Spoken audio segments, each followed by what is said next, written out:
El universo de Hora de Aventura está lleno de personajes muy queridos. Sin embargo, la dulce princesa es como el patito feo que nadie quiere. A primera vista parece una líder nata, racional, siempre dispuesta a proteger su reino de dulces sin importar los costos. Pero si nos adentramos un poco más, descubrimos que Bonibel es mucho más que una figura de autoridad. Su evolución a lo largo de toda la serie revela una complejidad que la convierte, a mis ojos, en un personaje profundamente humano, más humano de lo que llegamos a ver en la serie. Destaca por su intelecto brillante, pero ese don tiene un precio, un sacrificio que termina dando forma a su identidad. Y esta se construye con el tiempo, es moldeada por la experiencia, los traumas y los desafíos. La dulce princesa logró forjar un propósito de vida en un mundo que se está desmoronando, uno caótico y lleno de incertidumbre. Enfrentó la soledad, la responsabilidad y la necesidad constante de protegerlo todo mientras intentaba mantenerse fiel a sí misma. Y si es así, ¿por qué somos tan duros con ella?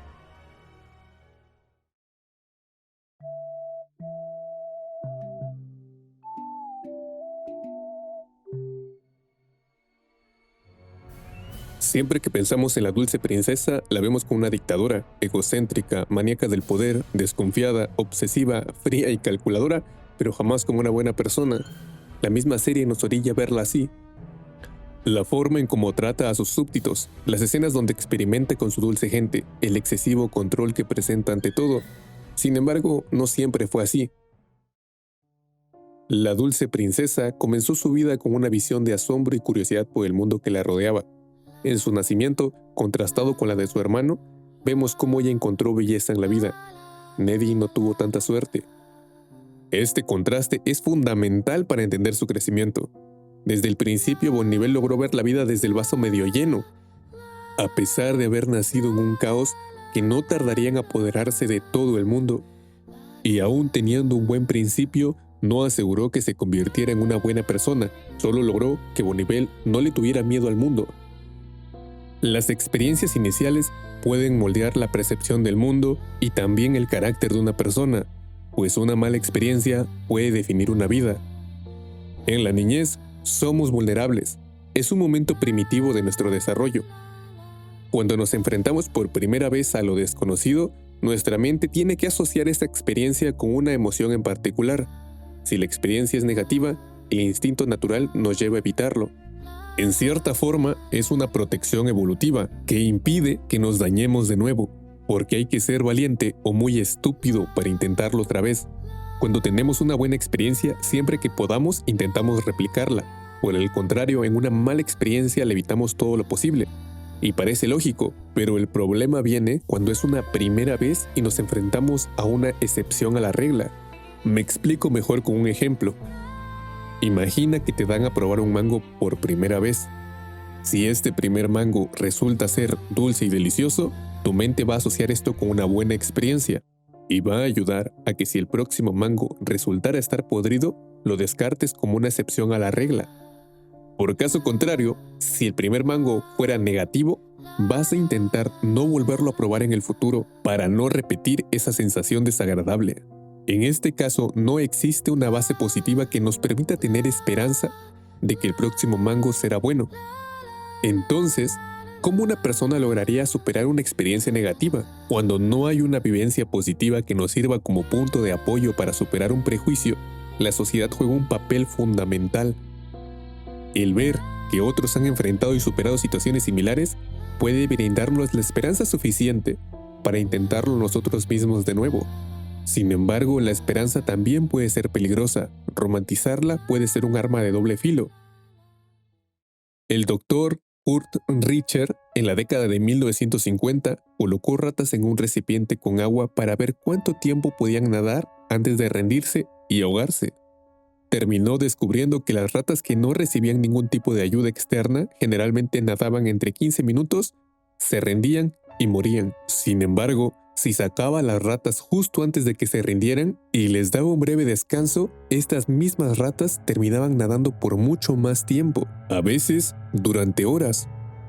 Richter interpretó estos datos como una demostración de que la esperanza, la expectativa de que algo sucederá, podría aumentar enormemente la resistencia y la capacidad de supervivencia de las ratas. Y esto también aplica para nosotros. La dulce princesa tuvo un buen inicio. Este contacto inicial funcionó como un refuerzo positivo temprano, otorgándole así una especie de esperanza innata. A diferencia de quienes enfrentan traumas tempranos, no tuvo que tomar la decisión de ser valiente o no.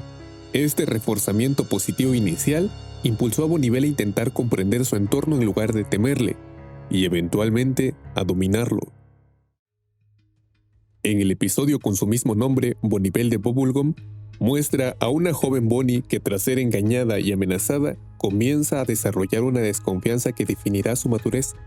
Como se siente sola, para sentir un poco de confianza y protección, se ve forzada a la creación de una familia.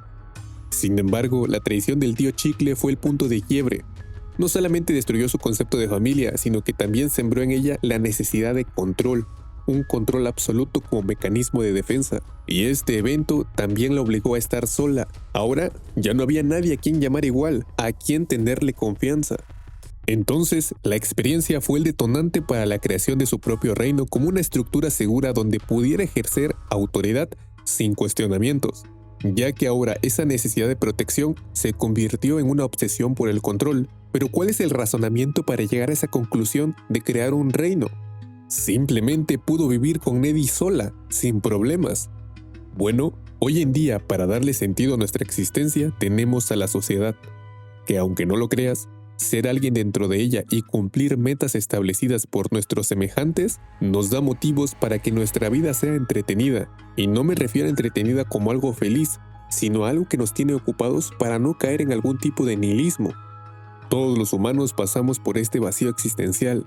Normalmente no nos quedamos mucho tiempo en él, porque aunque no sabemos cuál es el sentido, sabemos que debemos buscar el nuestro y sobre todo, creer en él.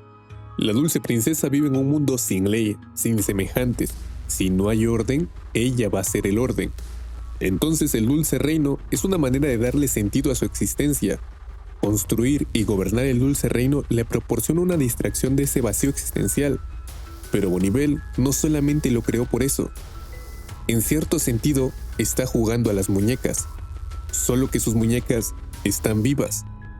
Después de la traición y la soledad absoluta, ella necesita algo que pueda entender, algo que no la traicione ni la amenace, y la única forma de conseguirlo es creando un entorno controlado, donde todo funcione bajo sus reglas. El dulce reino se convierte entonces en una especie de fuerte de almohadas, un espacio donde ella decide quién nace, quién vive ahí, cómo se comportan y qué papel cumple cada uno, como el meme de las mujeres en Animal Crossing. No es simplemente una distracción, es control emocional. Y así, mientras el reino parece una sociedad funcional, en el fondo también es algo más íntimo para ella. Es la forma en que una niña solitaria intenta construir un mundo donde nadie pueda volver a lastimarla.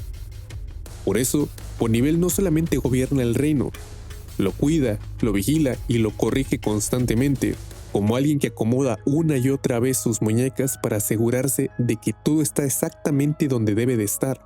Porque si el mundo vuelve a desordenarse, ella tendrá que enfrentar otra vez ese mismo vacío que intentó evitar en un principio.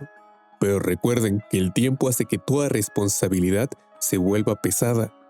Y ese reino, al igual que un ser amado, te ata a un deber que va a durar toda una vida.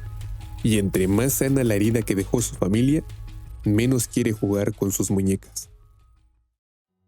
En los inicios del dulce reino, Bonnivel ya comenzaba a ser la líder que hoy conocemos.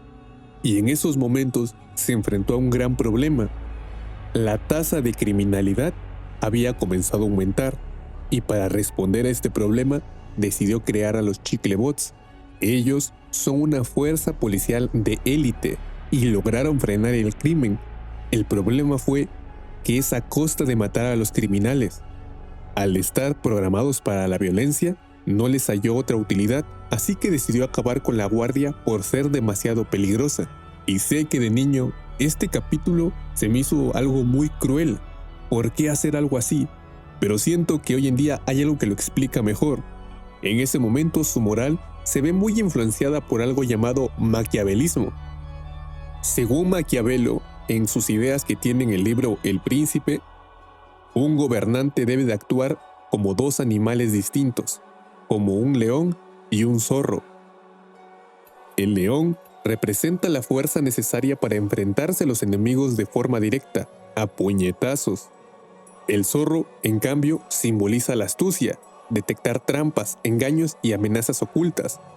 El problema es que cada uno tiene una debilidad.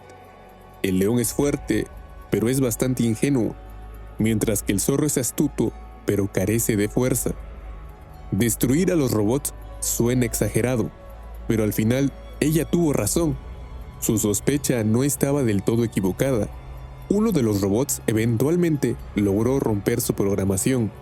La dulce princesa no es una gran guerrera. A diferencia de otros personajes, ella no tiene fuerza física.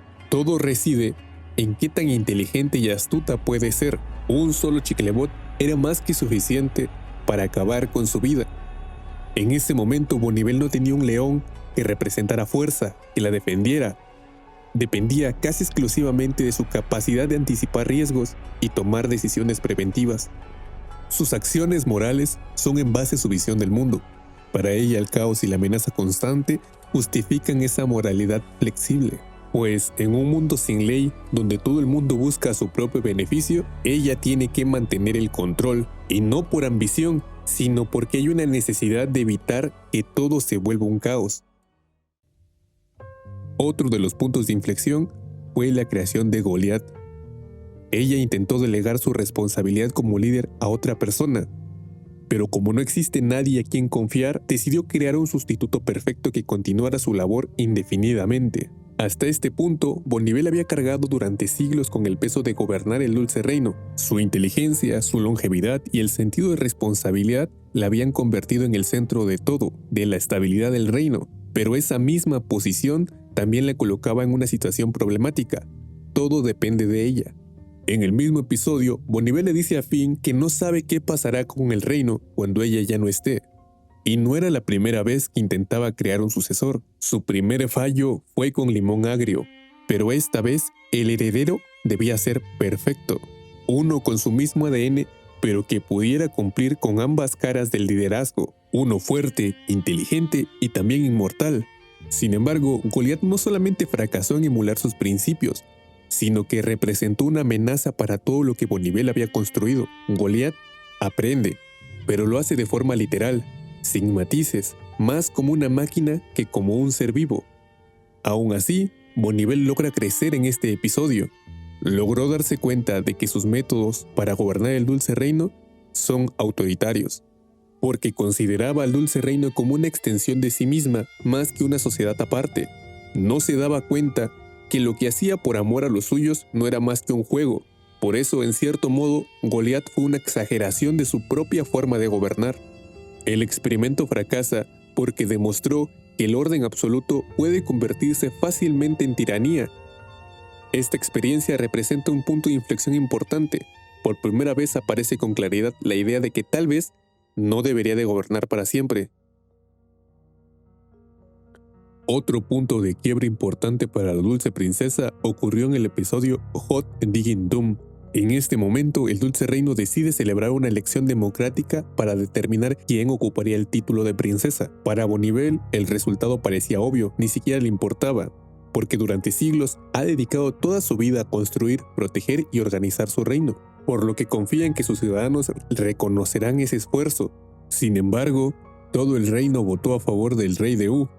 Al principio, con la derrota se siente decepcionada, pero comprende que la dulce gente, al ser creaciones suyas diseñadas para ser amables y simples, no poseen la capacidad crítica necesaria para evaluar correctamente una situación. Y esta sensación de desaprobación llevó a Bonivel a abandonar el reino voluntariamente. Perder el trono fue una derrota emocional y también significó perder el propósito que había definido su existencia durante siglos. Pero al mismo tiempo le otorgó algo que rara vez había tenido: libertad. La última vez que había sentido algo de libertad fue cuando se había convertido en una niña y había pasado tiempo libre con Finn. Pero a diferencia de esa ocasión, esta vez ya no es responsable directa del destino del dulce reino. Y a pesar de esa libertad, en los episodios siguientes sigue observando desde las sombras y demuestra mucho más conocimiento del funcionamiento de su reino. Sin embargo, no duró mucho. El gobierno del rey de U rápidamente se cayó por ser ineficaz, oportunista y corrupto. Finalmente, toda esta situación llega a un punto crítico, cuando los mismos ciudadanos se rebelan contra el rey de Wu y lo destituyen. Pero aquí se dio cuenta Bonivel que todo lo que había construido se está comenzando a deteriorar, confirmando mucho de los temores que tiene, de lo frágil que puede llegar a ser la estabilidad cuando cae en manos equivocadas. Durante un momento intentó confiar en que su pueblo podría sostener un sistema sin su intervención directa, pero toda esta experiencia parece confirmar lo contrario. El reino que construyó depende profundamente de su presencia para mantenerse estable, lo que provoca una tensión constante entre el control y la vulnerabilidad. Aunque en ciertos momentos intenta soltar el poder o confiar en que otros pueden asumir la responsabilidad, sus experiencias repetidamente le empujan hacia la misma conclusión: solamente ella puede ser líder. A medida que progresa la serie, también lo hace la moralidad de Bonivel. Sus interacciones con personajes cercanos la obligan a confrontar aspectos de sí misma que durante mucho tiempo había evitado cuestionar. Entre estas relaciones, las que más destacan son Marceline y Finn. Su relación con Marceline es una de las pocas conexiones genuinas y profundamente personales que sostiene Bonivel. Sin embargo, esta misma relación también está marcada por malentendidos y heridas del pasado. A pesar del afecto evidente entre ambas, tienen que decidir constantemente conciliar estos sentimientos con su rol que se ha impuesto como líder del Dulce Reino. Para alguien cuya identidad está basada en el control, amar implica vulnerabilidad, y esto es difícil de aceptar. La relación con Marceline la obliga a enfrentarse a emociones que no puede administrar así como administra su reino. Esta tensión se vuelve especialmente evidente en episodios como Lo que estaba perdido, donde los resentimientos del pasado salen a la superficie, mostrando las decisiones de Bonivel, que muchas veces fueron motivadas por su obsesión con el deber y terminaron alejando a Marceline. Más adelante, en Alimañas, ambas comparten un momento mucho más vulnerable. Mientras están enfrentando las plagas del Dulce Reino, Bonivel termina quebrándose y finalmente termina aceptando de que no puede controlarlo todo. Más adelante, en Obsidian, esta relación alcanza un punto más claro. Ahí se explora con mayor profundidad cómo los miedos de Bonivel, especialmente su necesidad por mantener el control y proteger a los demás, afectaron su relación con Marceline. Este episodio muestra que su tendencia a asumir toda la responsabilidad del mundo no solo la aisló como líder, sino también dañó sus vínculos personales. Marceline representa algo que Bonivel no puede controlar. Una relación basada en emociones, confianza y vulnerabilidad la obliga a tener que preguntarse qué es más importante para ella: mantener un control absoluto o permitirse tener una vida más humana. Por otro lado, Finn ocupa un lugar distinto pero igualmente importante en la vida de Bonivel. No es un súbdito ni subordinado, es un amigo. A diferencia de la dulce gente que la ve casi como una figura de autoridad, Finn se relaciona con ella de manera más directa y sincera, y esa diferencia hace que no necesite mantener siempre esa imagen de gobernante perfecta. Finn le ofrece una amistad basada en la confianza, algo que normalmente no tiene. El idealismo de Finn contrasta fundamentalmente con el pragmatismo político de Bonivel. Mientras ella tiende a justificar decisiones difíciles en nombre de la estabilidad, Finn representa una visión mucho más simple. Su valentía, empatía y su voluntad de ayudar a otros le dan la confianza suficiente a Bonivel para soltar un poco las riendas que siempre lleva cargando. El trauma es un pilar fundamental en la construcción del autoconcepto que tiene Bonivel. Las experiencias dolorosas que vive a lo largo de su historia influyen profundamente en su visión del mundo y su rol dentro de él. Desde joven, Bonivel asume el rol de protectora, ya que debe de cuidar de su hermano, para después tener que cuidar del Dulce Reino y por último, de todos los reinos que necesiten estabilidad. Esta responsabilidad se convierte en el núcleo de su autoconcepto. Se ve a sí misma como la única que es capaz de garantizar el bienestar de toda la comunidad. Y como ya hablamos anteriormente, cuando tiene que tratar sus traumas de forma emocional, cuando se siente vulnerable, como en su relación con Marceline, termina refugiándose en la lógica. Para ella, una emoción o un problema se puede resolver siendo analizado y por ende neutralizándolo. Y por eso termina con un estilo de apego evitativo preocupado.